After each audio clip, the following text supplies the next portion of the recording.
உங்கள் சொத்து என்கிற வடிவேல் பட காமெடி போல அரசு சொத்தை தனியாருக்கு விற்க தயாராகிவிட்டது ஸ்டாலின் அரசு.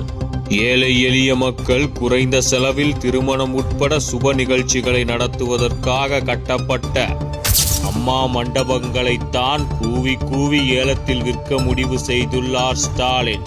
சமூக ஆர்வலர் ஒருவர் RTI மூலமாக பல்வேறு கேள்விகளை தமிழ்நாடு வீட்டு வசதி வாரியத்திடம் எழுப்பியுள்ளார். அதற்கு பதிலளித்த வீட்டு வசதி வாரிய அதிகாரி ஆவடி மற்றும் ஐயப்பாக்கத்தில் உள்ள மண்டபங்களை ஏல முறையில் தனியாருக்கு விற்கும் பணிகள் மேற்கொள்ளப்பட்டு வருவதாக தெரிவித்துள்ளார். திருமணம் உட்பட சுப நிகழ்ச்சிகளை கோடீஸ்வரர்களும் லட்சாதிபதிகளும் தான் கொண்டாட வேண்டுமா?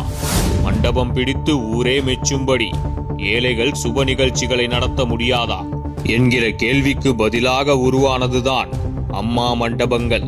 குறைந்த செலவில் எளிய மக்கள் தங்கள் வீட்டு சுப நிகழ்ச்சிகளை இந்த மண்டபங்களில் நடத்தி கொள்ளலாம். இதன் மூலம் அரசுக்கு வருவாய் கிடைக்கும். மண்டபம் என்றால் சாதாரணமாக இல்லை. தரைதளத்தில் பிரம்மாண்ட சமையல் கூடங்களுடன் 400 முதல் 500 பேர் வரை அமர்ந்துண்ணும் வசதி இருக்கும். ஒரு தளத்தில் குளிரூட்டப்பட்ட மணமேடை, மற்றொரு தளத்தில் தங்கும் அறைகள் என தனியார் மண்டபங்களையே மிஞ்சும் வசதிகள் கொண்டவை அம்மா மண்டபங்கள்.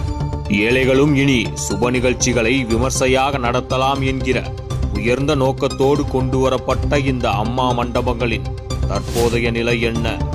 ஏழைகளின் மீது அக்கறை இல்லாத ஸ்டாலின் அரசு மண்டபங்களை முறையாக பராமரிக்கவில்லை. தற்போது ஆவடி மற்றும் அயப்பாக்கம் பகுதியில் உள்ள அம்மா மண்டபங்கள் கடந்த 4 ஆண்டுகளாக திறக்கப்படவே இல்லை. இந்த அம்மா மண்டபங்களுக்கு மக்கள் மத்தியில் வரவேற்பு இல்லையா?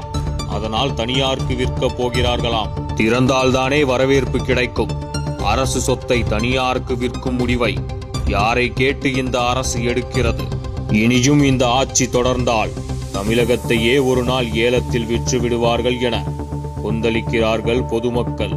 அம்மா மண்டபம் ஏழைகளுக்கு அதிமுக அரசால் வழங்கப்பட்ட பொக்கிஷம்.